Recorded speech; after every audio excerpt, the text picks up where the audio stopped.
Good morning बच्चों, मैं मनीष पुष्कर अपने YouTube चैनल आरएनपी क्लासेस की ओर से एक बार फिर से आप सभी का वार्म वेलकम करता हूं। हम लोग halo alkane hello arene chapter में पिछले क्लास में नोमेनक्लेचर पढ़ चुके हैं। इस क्लास में हम लोग पढ़ने जा रहे हैं आइसोमेरिज्म के बारे में, समावयवता के बारे में। किसके समावयवता के बारे में? तो हेलो एल्केन और हेलो एरीन के कंपाउंड के बारे में। आपको यह बात जान के रख लेना होगा कि यह जो आप पढ़ने जा रहे हैं अभी आइसोमेरिज्म, तो यह सिर्फ इस चैप्टर के लिए नहीं है, बाकी जितना भी चैप्टर आने वाला है, चाहे वो अल्कोहल फिनॉल ईथर आए, चाहे एल्डिहाइड कीटोन एसिड आए, चाहे एमीन आए, सारे चैप्टर्स में जो भी आइसोमेरिज्म से रिलेटेड सवाल होगा, क्वेश्चन होगा, वो आप इसी के थ्रू बना लीजिएगा। हम लोग एक सवाल अभी सीखेंगे, बाकी आप देखिएगा कोई भी सवाल आप उठा लीजिएगा आइसोमेरिज्म का जो आपके एनसीईआरटी बुक में है, इससे बन जाएगा। कहता क्या है सवाल में सिर्फ एक ही बात होता है कि आपको कोई मॉलिक्यूलर फॉर्मूला दिया रहेगा और बोलेगा इसका डिफरेंट आइसोमर्स लिखिए, अलग अलग इसका समावयव लिखिए। कभी उसमें ऐड कर देगा कि समावयव आप ऐसा लिखिए जिसमें 1 डिग्री 2 डिग्री 3 डिग्री अलग अलग वेराइटी का जो कंपाउंड निकलेगा उसको आप अलग से क्लासीफाई कीजिए। तो हम लोग देखते हैं कि सबसे पहले कि कोई भी मॉलिक्यूलर फॉर्मूला का आइसोमर्स हम लोग कैसे लिखते हैं। ठीक है, आइए देखते हैं। एग्जाम्पल 10.1 है, ये शायद इसमें मॉलिक्यूलर फॉर्मूला है C5H11 और Br। आपको कह रहा है कि इस मॉलिक्यूलर फॉर्मूला वाले कंपाउंड्स का जितना भी आइसोमर्स होता है आप उसको लिखिए। सबसे पहले लिखने के बाद आप यह तय कीजिए कि उन सब में से कौन हमारा 1 डिग्री का हेलो एल्केन है, कौन हमारा 2 डिग्री का हेलो एल्केन है, कौन हमारा 3 डिग्री का हेलो एल्केन है। इसको आप अलग अलग क्लासीफाई कीजिए। हम लोग क्या करेंगे, हम लोग सबसे पहले इसका डिफरेंट आइसोमर्स लिखेंगे। आप ध्यान दीजिएगा जब आप डिफरेंट आइसोमर्स लिखिएगा, चूंकि इस क्वेश्चन में शायद मेंशन कर दिया है कि आपको आइसोमर्स कितना लिखना है, 8 लिखना है, और उसी में फिर आपको चुनना है कौन हमारा 1 डिग्री, कौन 2 डिग्री, कौन 3 डिग्री है। अगर नहीं दिया रहे कि कितना होगा तो आप पॉसिबल आइसोमर्स लिखने का आपको तरीका पता होना चाहिए। हम अभी आपको बताने जा रहे हैं कि कैसे इसका पॉसिबल संभावित आइसोमर, संभावित समावयव हम लोग लिखते हैं। आप देखिए सबसे पहले इस कंपाउंड में कि कार्बन का संख्या कितना है, 5। तो आप क्या कीजिए, कार्बन की संख्या 5 और जो हमारा फंक्शनल ग्रुप होगा, इसी दो पे ध्यान देना है, हाइड्रोजन पे पहले ध्यान नहीं देना है। किस पे? कार्बन का संख्या और जो हमारा फंक्शनल ग्रुप है। फंक्शनल ग्रुप इसलिए बोल रहे हैं, ब्रोमीन हम नहीं बोल रहे हैं यहाँ पे, क्योंकि ये इन जनरल आपको सिखा रहे हैं। आप अगर चले जाइएगा अल्कोहल फिनॉल ईथर में तो यहाँ पे सिर्फ OH लगा रहेगा। आप चले जाइए एल्डिहाइड में, यहाँ CHO लगा रहेगा। तो जैसे आप किसी भी चैप्टर का आप समावयव उठाइएगा, एमीन उठाइएगा, NH2 लगा रहेगा, सेम प्रोसेस होगा। तो आपको बार बार इसको हम सिखाने का हम नहीं समझते जरूरत है, आपको सिर्फ एक बार सीखेगा अब बढ़ा लीजिएगा, आप तो खुद तेज है। C5H11Br, आपको क्या करना है, सबसे पहले इस पे ध्यान देना है, कार्बन पे, और जो आपका फंक्शनल ग्रुप है इस पे ध्यान देना है। इन दोनों से रिलेटेड पहले देखिए, आप कार्बन का संख्या 5 है तो आप 5 का चेन बनाइए, 1 2 3 4 5, 5 का चेन बना लिए। अब आप देखिए ये जो हमारा फंक्शनल ग्रुप है, इस 5 में से किसी एक जगह पे लगा लीजिए। आप रैंडमली अगर कहीं लगाते हैं, यहां लगाते हैं, तो हो सकता है आपसे मिस हो जाए, बनेगा वैसे भी। लेकिन आप क्या कीजिए, एक सीक्वेंस में पकड़िए हम लोग सबसे लास्ट वाले में लिखे, सबसे लास्ट वाले में हम लोग क्या किए, Br को लिखे, और हर कार्बन के बीच में आप एक सिंगल बॉन्ड डाल दीजिए, बस आपका काम खत्म हो गया। देखिए कितना आसानी से हम लोग सीखने जा रहे हैं। क्या किया हम लोग, जितना कार्बन का संख्या रहेगा उसका एक सीरीज बनाए, और साथ में जो फंक्शनल ग्रुप है उसको जोड़ दिए हम लोग। कहां पे जोड़े, अभी लास्ट वाले पे। तो अगला जो लिखेंगे फिर से 5 का सीरीज बनाइए आप, 1 2 3 4 और 5 का सीरीज बना लिए। इस बार Br को आप अभी अगर इधर से काउंट कीजिएगा तो ये 1 नंबर पे जोड़े थे, अब 1 नंबर पे ना जोड़ के हम लोग कितने नंबर पे जोड़ेंगे, 2 नंबर पे जोड़ दीजिए। ठीक है, और एक काम क्या बचा, सबके बीच एक सिंगल बॉन्ड डाल दीजिए। तीसरा कंपाउंड ठीक इसी तरह हम लोग 1 2 3 4 5 लिख दिए। अब इस 5 में से ब्रोमीन आप देखिए कहां पे दे दिए थे, 2 नंबर पे, तो इस बार हम लोग कहां दे देंगे, 3 नंबर पे दे दीजिए, सबके बीच एक सिंगल बॉन्ड डाल दीजिए। बिल्कुल आसान है। अब आप अगर समझ देखिए यहां पर कि अब अगला आप सोचिएगा कि फिर से 5 का कार्बन का चेन बनाए हम लोग और इसको हम लोग शिफ्ट कर दें यहां पर, तो फिर गलत हो जाएगा। क्यों गलत हो जाएगा, क्योंकि जैसे ही आप इसको यहाँ पे शिफ्ट कर रहे हैं तो अब आप इधर से नंबरिंग कीजिएगा। जब भी आप नाम लिखने सीखे हम लोग, इधर से फंक्शनल ग्रुप पहले आएगा, उधर से ही हम लोग क्या करेंगे, नंबरिंग करेंगे। तो जैसे ही आप Br इधर लिखिएगा तो आप काउंट इधर से करने लगेगा, तो ये 2 नंबर पे आ जाएगा। 2 नंबर वाला पहले से हम लोग लिख चुके हैं। समझ में आ रहा है बात? इसलिए हम कहते हैं कि हो सकता है आप जब नया नया सीख रहे हैं तो हो सकता है इसमें दिक्कत हो। आप क्या कीजिएगा, जब इस चीज को बनाइएगा सबका आप नाम लिखते चलिएगा। हम दिखाते हैं कैसे नाम लिखना है। नाम लिखने से आपको यह पता चल जाएगा कि आप कहीं एक कंपाउंड को रिपीट तो नहीं कर दिए, दो दो बार तो नहीं लिख दिए। तो इसलिए इससे बचने के लिए हम लोग क्या करेंगे, सबका नाम लिखेंगे। जैसे ही आप दो बार लिखिएगा तो आप एक बार नाम चेक कीजिएगा। हो सकता है कंपाउंड का चेहरा अलग हो, कंपाउंड एक ही हो सकता है, चेहरा अलग हो, तो चेहरे से आप कंफ्यूज ना खाने के लिए, इससे बचने के लिए हम लोग क्या करेंगे, इसका नाम लिखेंगे। नाम एक ही आने वाला है, नाम में अंतर नहीं होगा। तो आप क्या कीजिएगा, आप इसका पहले कंपाउंड लिख लीजिए, जो भी संभावित आपको लग रहा हो सकता है वो रिपीट भी हो, लेकिन आप लिख दीजिए। इसके बाद आप नोमेनक्लेचर के थ्रू जब नाम लिखिएगा फिर नाम चेक कीजिएगा कि हाँ भाई नाम कहीं मिल तो नहीं रहा। अगर कोई सेम मिल रहा है तो आप एक को हटा दीजिएगा। ये प्रोसेस होता है। आइए हम लोग देखते हैं अब अगला। इस बार आप देखिए यहाँ पे हम बोले कि अब तो 5 का चेन बनेगा नहीं, ठीक है, तो हम लोग को अब चेन क्या करना होगा, घटाना होगा, रिड्यूस करना होगा। अब 5 की जगह हम लोग कितना का चेन बनाएंगे, 4 कार्बन का चेन बनाएंगे। आइए देखते हैं 4 कार्बन का चेन। 1 2 3 4, 4 कार्बन का चेन बना दिए। अब हमारे पास एक ब्रोमीन बच रहा है और एक कार्बन बच रहा है। आप क्या कीजिए, सबके बीच तो सिंगल बॉन्ड डाल ही दीजिए। एक ब्रोमीन, चलिए जो पैटर्न हम लोग पकड़े हैं, ब्रोमीन लास्ट वाले कार्बन पर, और एक क्या डालना है हमको, कार्बन भी डालना है। अब आप हमको यह बताइए कि क्या कार्बन को हम लोग यहाँ पे जोड़ दें। आपके मन में आएगा एक नंबर पे ही कार्बन जोड़ दें। तो अगर पहले आप लिख के देख लीजिए क्या इसमें दिक्कत है। अगर आप यहाँ पे कार्बन जोड़ देते हैं, ठीक है, तो जैसे ही आप यहाँ पे कार्बन जोड़े, आप हमको बताइए कि जो पेरेंट चेन होगा वो क्या बनेगा। आपका पेरेंट चेन तो ये बनेगा, बनेगा पेरेंट चेन कौन सा बनेगा, पेरेंट चेन ये बनेगा, नहीं, कार्बन का सबसे लंबा चेन। अब बताइए कि इस पेरेंट चेन में कार्बन का संख्या कितना हो गया, 5 हो गया। 1 2 3 4 और 5, 5 वाला तो पहले ही लिख चुके हैं हम लोग, तो ये पॉसिबल नहीं है। बात समझ में आ रहा है, क्योंकि 5 का जितना भी संभावित था हम पहले लिख चुके हैं। इसका मतलब ये कहीं ना कहीं ऊपर आ चुका होगा, ये वाला वो बन जाएगा। तो इसको आप इसको एलिमिनेट कर दीजिए। हम लोग क्या करेंगे, अब एक कार्बन का संख्या जो बच रहा है उसको यहां ना डाल के हम लोग क्या करते हैं, यहां डाल देते हैं, ठीक है। अब अगला क्या करेंगे, यहां ना डाल के यहां डाल देते हैं। चलिए देखते हैं, फिर से 4 का बनाते हैं। 1 2 3 और 4, ब्रोमीन तो यहीं पे रखे हम लोग, और हम लोग क्या करेंगे, कार्बन का संख्या 2 नंबर से उठा के कहां रख दिया, 3 नंबर पे रख दिया। यहाँ पे कार्बन डाल देते हैं, हर एक के पास सिंगल बॉन्ड। अगला अगर आपसे पूछे हम क्या लिखिएगा, तो आप इसको बोलिएगा यहां कर दीजिए। इस बार फिर गलत हो जाएगा, क्यों, जैसे ही आप यहाँ पे कीजिएगा तो अब आपका पेरेंट चेन यहाँ से शुरू होगा। तो 1 2 3 4 5, फिर से 5 का पहले ही बना चुके हैं हम लोग, तो ऐसा नहीं करेंगे हम लोग। अब क्या करेंगे, अब आप देखिए कि कार्बन का जो चेन है उसको 4 ही रखिए, आप 4 रखिए। देखिए 1 2 3 4। अब आपके पास फिर से पता है कि एक ब्रोमीन बचा है, एक कार्बन बचा है। अब ब्रोमीन का पोजीशन आप चेंज कीजिए। ब्रोमीन अभी तक कहां रखे थे आप, 1 नंबर पे, इस बार ब्रोमीन को यहां डाल दीजिए, कार्बन को यहां डाल दीजिए, ठीक है। ब्रोमीन को हम लोग क्या किए, ब्रोमीन को 1 नंबर से उठा के शिफ्ट कर दिए यहाँ पे, और कार्बन को यहाँ पे शिफ्ट कर दिए, ठीक है। अब फिर एक और देखिए, कार्बन का हम लोग कैसे बना सकते हैं, 1 2 3 और 4, फिर से 4 का। अब ऐसा करते हैं कि दोनों जो हमारा कार्बन और ब्रोमीन बचा हुआ किसी एक ही कार्बन पे लेते आइए। मान लीजिए आप यहाँ पे लाते हैं कार्बन को भी और ब्रोमीन को भी, तो ये फिर से 5 का चेन बन जाएगा। इसका ख्याल रखिएगा। तो हम लोग 4 का ही चेन बनाना है, तो इसका मतलब या तो इस पे लिखेंगे या तो इस पे लिखेंगे, यही 2 पॉसिबिलिटी है। क्योंकि यहाँ पे जैसे ही लाइएगा तो कार्बन का चेन 5 हो जाएगा। समझ में आ रहा है बात? जैसे ही हम लोग कॉर्नर पे लिखेंगे तो कार्बन का चेन क्या होगा, 5 हो जाएगा। इसका मतलब कार्बन जो लिखने वाले हैं हम लोग कहाँ लिखने वाले हैं, मिडिल में हमारे पास 2 कार्बन है। चाहे आप इस पे लिखिए चाहे आप इस पे लिखिए, दोनों बात बराबर। जहां पे भी लिखिए, इस पे भी लिखिएगा वही रिजल्ट आने वाला है, इस पे भी लिखिएगा वही रिजल्ट आना है। दोनों पे लिख के 2 अलग कंपाउंड नहीं बना देना, फिर गड़बड़ हो जाएगा।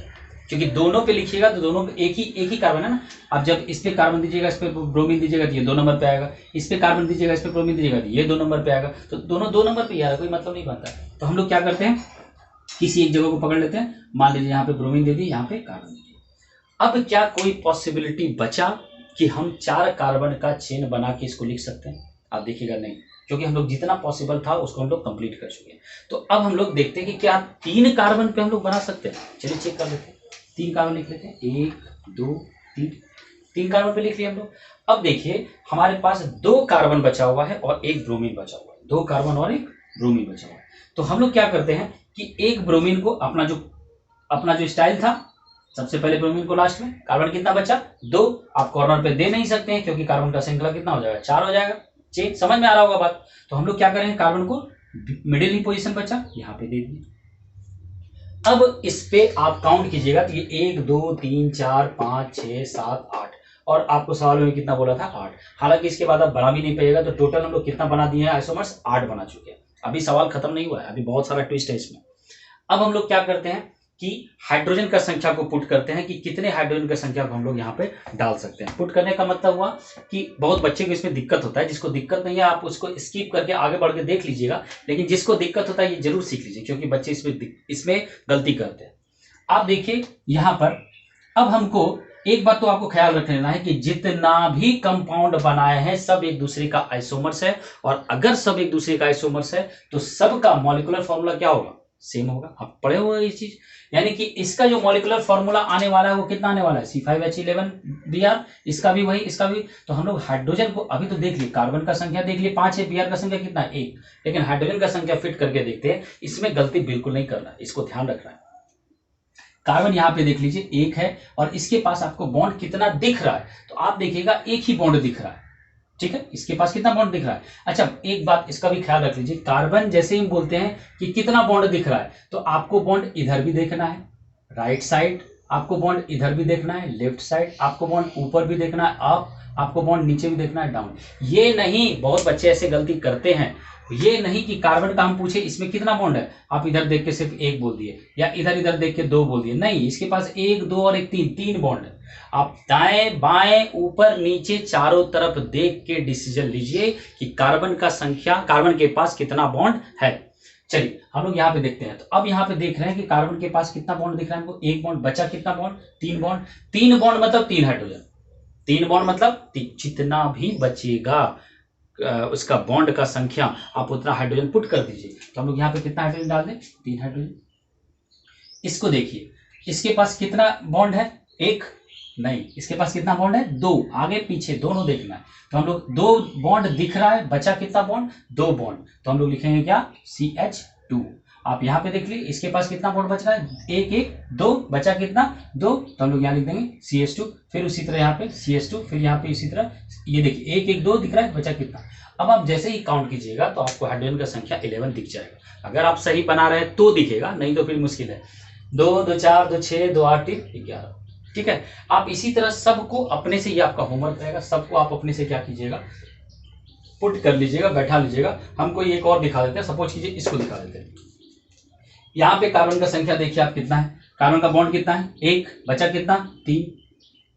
कार्बन का पास कितना बॉन्ड है 1 2 3 बॉन्ड है, नहीं, कितना बॉन्ड है 4, 1 2 3, पीछे भी देखना है कितना बॉन्ड है 4। तो अगर 4 हो गया तो अब इसके पास हाइड्रोजन देने का संभावना खत्म, हम लोग हाइड्रोजन यहाँ पे नहीं देंगे। आप यहाँ पे देख लीजिए कार्बन की संख्या, इसके पास कितना बॉन्ड है, तो आप सिर्फ नीचे वाला दिखेगा 1, ना इधर है ना इधर है ना इधर है, बचा कितना 3। इसके पास देखिए आगे पीछे 2 2, इसके पास 3।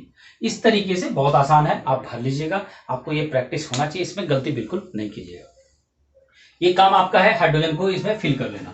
अब हम बता रहे हैं कि इसमें हम लोग कैसे पकड़ेंगे कि कौन हमारा 1 डिग्री है, कौन हमारा 2 डिग्री है, कौन हमारा 3 डिग्री है। हम लोग पहले ही पढ़ चुके हैं इसको, फिर भी यहाँ पे बता देते हैं, क्योंकि आपको बताना पड़ेगा कितना 1 डिग्री का आपके पास हेलो एल्केन है, कितना 2 डिग्री का है और कितना 3 डिग्री का है। तो आप यहाँ पे चेक कीजिए, यह जो कंपाउंड है इस कंपाउंड में आपको जाना किसके पास है, हेलोजन के पास। उससे पूछना है कि तुम जिस कार्बन से जुड़े हुए हो वह कार्बन फिर कितने कार्बन से जुड़ा हुआ है, ठीक है। आप चलिए आते हैं इसके पास, आप इससे पूछिए आप किस कार्बन से जुड़े हुए हैं, इसका आंसर होगा इस कार्बन से। ये बोलेगा हम तो इससे जुड़े हुए हैं। तब इससे पूछिए कि भाई साहब आप कितने कार्बन से जुड़े हुए हैं, ये बोलेगा हम तो सिर्फ एक ही कार्बन से जुड़े हुए हैं, 1 कार्बन से जुड़े हुए हैं। इसका मतलब हमको पता चलेगा कितने डिग्री का है 1 डिग्री का है, ठीक है। फिर उसी तरह हम लोग इस कार्बन के पास, इस ब्रोमीन के पास आएंगे। इस ब्रोमीन से पूछिए आप किससे जुड़े हुए हैं, ये बोलेगा हम इससे जुड़े हुए हैं।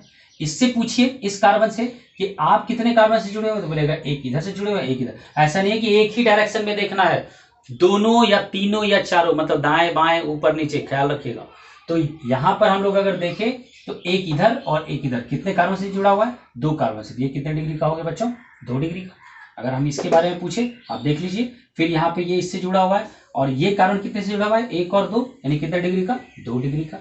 इसमें देख लीजिए ये ब्रोमीन जुड़ा हुआ है इस कार्बन से, ये कार्बन, यहाँ पे कंफ्यूजन होता है बच्चों, ये ब्रोमीन इस कार्बन से जुड़ा है और यह कार्बन कितने कार्बन से जुड़ा हुआ है, तो यह कार्बन सिर्फ और सिर्फ इससे जुड़ा हुआ है, इससे नहीं जुड़ा हुआ है। ऐसा कोई बॉन्ड बनाते, ऐसा कोई बॉन्ड है नहीं है। तो ये इससे नहीं जुड़ा, ये इससे जुड़ा हुआ है, तो आप ये कितने डिग्री का हो गया, 1 डिग्री का हो गया। अगर इसकी बात की जाए तो आप देखिए ये ब्रोमीन कितने कारणों से जुड़ा हुआ है, ये ब्रोमीन इससे जुड़ा हुआ है, और यह कितने कारणों से जुड़ा हुआ है, तो यह सिर्फ और सिर्फ इससे जुड़ा हुआ है। तो इसका मतलब यह भी कौन सा डिग्री का हो गया, 1 डिग्री का हो गया। इस पे ध्यान दीजिए, यह ब्रोमीन जो है इससे जुड़ा हुआ है इस कार्बन से, और यह कार्बन कितने कारणों से जुड़ा हुआ है, तो यह इससे जुड़ा हुआ है, यह इससे जुड़ा हुआ है। कितना डिग्री का हो गया, 2 डिग्री का हो गया बच्चों। अब इसको देखिए आप, इस ब्रोमीन को इससे पूछिए किससे जुड़े हो, ये बोलेगा इस कार्बन से, और इस कार्बन से पूछिए तुम कितने कार्बन से जुड़े हो, इसका जवाब होगा कि एक इधर है, एक ऊपर है, एक इधर है, यानी टोटल कितना डिग्री हो गया, 3 डिग्री। क्या 4 डिग्री हो सकता है, नहीं हो सकता, ये पिछले वीडियो में हम बता चुके हैं। अगर कंफ्यूजन हो तो फिर से वहां देख लीजिएगा कि 4 डिग्री का क्यों नहीं हो सकता। फिर से यहाँ पे आते हैं, इस ब्रोमीन से पूछिए तुम किससे जुड़े हुए, इसमें भी कंफ्यूजन होता है बच्चों को, इसमें भी गलती करते हैं वो। इस ब्रोमीन से जब आप पूछेगा कि भाई साहब आप किससे जुड़े हुए, ये बोलेगा इस कार्बन से, और इस कार्बन से पूछेगा कि तुम कितने कार्बन से जुड़े हो, ये बोलेगा हम तो सिर्फ इससे जुड़े हुए, इससे हमको कोई मतलब नहीं। ये भी कितने डिग्री का हो गया, 1 डिग्री का हो गया। तो हम लोग यहाँ पे देख रहे हैं कि अगर आपसे पूछा जाए कि 1 डिग्री हेलो एल्केन का संख्या कितना है, तो आप काउंट कर लीजिए, 1 2 3 4, तो आपका आंसर हो गया 1 डिग्री हेलो एल्केन कितना होगा, 4 होगा। 2 डिग्री हेलो एल्केन कितना है भाई, तो 2 डिग्री 1 2 3 है, आप 3 लिख दीजिए। 3 डिग्री हेलो एल्केन कितना है, 3 degree halo alkane, 3 degree halo alkane सिर्फ 1 है, 4 डिग्री तो होगा नहीं, आप इसको जोड़ लीजिए, ये देखिए 4 3 7 1 8 आ जाएगा। इसका मतलब जितना आप बनाए वो सारा सही है, यहाँ तक कोई दिक्कत नहीं होना चाहिए। इसके बाद हम लोग एक छोटा सा पार्ट पढ़ लेते हैं कि इसके जो CX बॉन्ड का है, CX बॉन्ड के पोलैरिटी के बारे में, उसके बारे में हम लोग पढ़ते हैं अभी कि क्या होता है CX बॉन्ड, मतलब कार्बन और हेलोजन के बीच का जो लिंकेज बॉन्ड है उसमें पोलैरिटी कैसे आता है, देखते हैं। आइए हम लोग आज के क्लास का लास्ट पार्ट पढ़ रहे हैं। इसमें हम लोगों को पढ़ना है नेचर ऑफ CH बॉन्ड, मतलब C और X। एग्जाम्पल के साथ देखते हैं हम लोग, ये C है मतलब कार्बन है, इस कार्बन के साथ किस बॉन्ड के बारे में बात हो रहा है, X बॉन्ड। X मतलब क्या हो गया यहाँ पर, हेलोजन। आप यह देखिए कि यह जो कार्बन है, यह कार्बन एक इंडिविजुअल कार्बन नहीं है, इसका मतलब हो गया कि इसके साथ क्या होगा, कम से कम अगर एक बॉन्ड बना रहे हैं तो 3 हाइड्रोजन होना चाहिए। या हम लोग एग्जांपल के तौर पे कुछ और ले ले, यहाँ CH2 लिख सकते हैं, इधर CH3 लिख सकते हैं। मतलब ये जितना भी हम आगे या पीछे जो भी करना है करेंगे, लेकिन हम लोग बात कर रहे हैं सिर्फ और सिर्फ किस पे बारे में, कि इन दोनों के बीच जो बॉन्ड बन रहा है, मतलब यह C और यह X, इन दोनों के बीच जो बन रहा है उसका नेचर क्या है, वह क्या कहना चाह रहा है, क्या बतलाता है ये। तो आप इसको पढ़ने के बाद कुछ बातों को आप समझिएगा। सबसे पहले बात तो आप यह समझिएगा कि कैसे किसी भी एटम पर नेगेटिव चार्ज आता है, कैसे किसी भी एटम पर पॉजिटिव चार्ज आता है, क्यों इस पर नेगेटिव चार्ज आता है, और नेगेटिव चार्ज लाने के लिए यह जो एटम है वह क्या करता है, इन सब बातों को हम लोग यहाँ पर देखने वाले हैं। आप देखिए इस कार्बन और हेलोजन बॉन्ड को, तो इसमें से अगर हम बात करें कि दोनों में ज्यादा इलेक्ट्रोनेगेटिव एलिमेंट कौन है, जो ज्यादा विद्युत ऋणात्मक तत्व कौन है, आप 11th में पढ़े होंगे तो आपको पता होगा कि हेलोजन ज्यादा विद्युत ऋणात्मक तत्व होता है, हाईली इलेक्ट्रोनेगेटिव। तो अगर ये ज्यादा इलेक्ट्रोनेगेटिव एलिमेंट है और यह कम इलेक्ट्रोनेगेटिव एलिमेंट है, तो इलेक्ट्रोनेगेटिव एलिमेंट विद्युत ऋणात्मक तत्व का यह टेंडेंसी होता है कि उसके सामने जो पॉजिटिव वाला आएगा या उसके सामने जो कमजोर वाला एटम होगा उससे वो इलेक्ट्रॉन अपनी तरफ खींचेगा, ये इसका टेंडेंसी है। आपको पता होगा कि एक इलेक्ट्रॉन इस बॉन्ड का हो, इस कार्बन का होगा, और एक इलेक्ट्रॉन इस हेलोजन का होगा। यदि यह पावरफुल है तो पार्शियली जो है, पार्शियली मतलब आंशिक रूप से हर समय इलेक्ट्रॉन का फ्लो किधर होता है, इसकी तरफ होता है। इलेक्ट्रॉन इसकी तरफ भागना चाहेगा, तो जब इलेक्ट्रॉन इसकी तरफ भाग रहा है तो इलेक्ट्रॉन अपने साथ चार्ज लेके जाता है, क्योंकि और इलेक्ट्रॉन पे कैसा चार्ज होता है, नेगेटिव चार्ज होता है। तो इस पर इलेक्ट्रॉन का डेंसिटी बढ़ेगा तो नेगेटिव चार्ज बढ़ेगा। तो जैसे इस पे नेगेटिव चार्ज बढ़ा और इस पे इलेक्ट्रॉन कम होगा तो इस पे पॉजिटिव चार्ज होगा। ये पार्शियली ये हो रहा है, आंशिक रूप से हो रहा है। अभी ये टूटा नहीं है, टूटने के बाद तो ये कंप्लीट अलग अलग हो जाएगा, लेकिन ये आंशिक रूप से हो रहा है। इलेक्ट्रॉन का फ्लो बेसिकली किधर से किधर होता है, लो इलेक्ट्रोनेगेटिव एलिमेंट से हाई इलेक्ट्रोनेगेटिव एलिमेंट की तरफ, मतलब उच्च विद्युत ऋणात्मक जो है निम्न विद्युत ऋणात्मक तत्व से अपनी ओर क्या करेगा, इलेक्ट्रॉन को खींचेगा। तो इस खींचने के कारण इस पे कैसा चार्ज आता है, नेगेटिव चार्ज, और इस पे कैसा चार्ज आता है, पॉजिटिव चार्ज, जो पार्शियली होता है, जो हमको दिखता नहीं। ठीक है, अब अगर यहाँ पर जितना ज्यादा हम लोग इलेक्ट्रोनेगेटिव एलिमेंट लाएंगे उस पर उतना नेगेटिव चार्ज का डेंसिटी बढ़ेगा, इलेक्ट्रिक चार्ज नेगेटिव चार्ज का घनत्व बढ़ेगा। तो अगर हम पूछे आपसे कि भाई हमारे पास फ्लोरीन है, क्लोरीन है, ब्रोमीन है, आयोडीन है, चार है, सब तो हैलोजन है ना, ये चारों क्या है, हैलोजन है। सबको आप जोड़िए, एक बॉन्ड बनाइए सी से इसके साथ, एक बॉन्ड इसके साथ, एक, ये अलग अलग है, हम एक के साथ जोड़ रहे हैं। तो इन चारों में सबसे स्ट्रॉन्गेस्ट जो इलेक्ट्रोनेगेटिव एलिमेंट है वो कौन सा है, ये वाला है, फ्लोरीन। आपको पता होगा ऐसे डिक्रीज करता है ना ग्रुप में, जैसे जैसे हम लोग नीचे जाते हैं इलेक्ट्रोनेगेटिविटी क्या होता है, डिक्रीज होता है, विद्युत ऋणात्मकता क्या होता है, घटते जाता है। यानी कि यहाँ पर जो चार्ज का डेंसिटी होगा, चार्ज का जो डेंसिटी होगा, नेगेटिव चार्ज, वो यहाँ पे ज्यादा होगा, यहाँ पे कम होगा।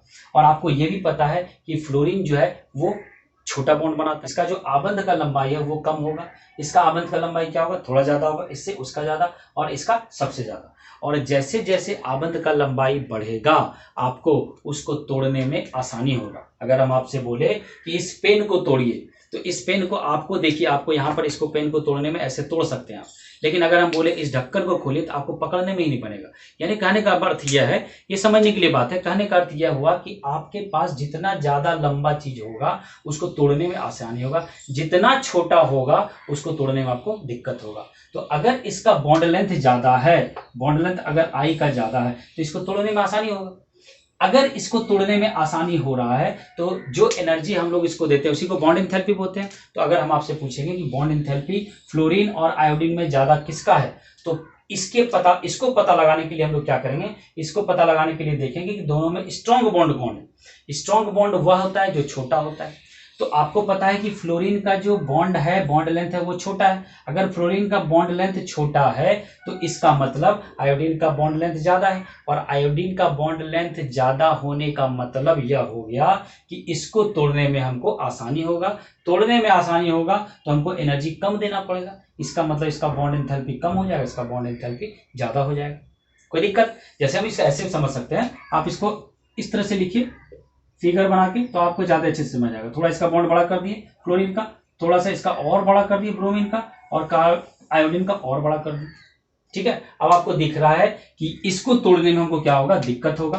अगर इसको तोड़ने में दिक्कत होगा तो इसका जो बॉन्ड इंथैल्पी है वो क्या होगा, ज्यादा होगा। मतलब अगर कोई चीज, सिंपल सा बात है, कोई चीज मजबूत है तो आपको ज्यादा एनर्जी लगाना पड़ेगा। तो आप यहाँ पे ज्यादा ऊर्जा लगा रहे हैं, ज्यादा एनर्जी लगा रहे हैं, तो आपका बॉन्ड इंथैल्पी का मान क्या हो जाएगा, ज्यादा हो जाएगा। यहाँ पे बॉन्ड इंथैल्पी का मान ज्यादा, यहाँ पे बॉन्ड इंथैल्पी का मान कम हो जाएगा। और इस पे नेगेटिव चार्ज क्यों आ रहा है, क्योंकि यह जो है इलेक्ट्रोनेगेटिव एलिमेंट, ये पार्शियली इलेक्ट्रॉन को अपनी तरफ खींचता है। इस तरीके से हम लोग देख लिए कि नेचर क्या होता है इस CX बॉन्ड का, किस पे नेगेटिव चार्ज आता है, किस पे पॉजिटिव चार्ज आता है। अगर ये स्ट्रांग है, ज्यादा पावरफुल है, तो हमको इसमें एनर्जी ज्यादा देना पड़ेगा तोड़ने के लिए कि कम देना पड़ेगा। इस तरीके से आज का वीडियो हम लोग यहाँ पे समाप्त करते हैं। अगले लेक्चर में हम लोग पढ़ने वाले हैं मेथड्स ऑफ प्रिपरेशन, जहां से कि आपका क्वेश्चन जो है स्टैंडर्ड फॉर्म में आना शुरू होगा। अगले वीडियो में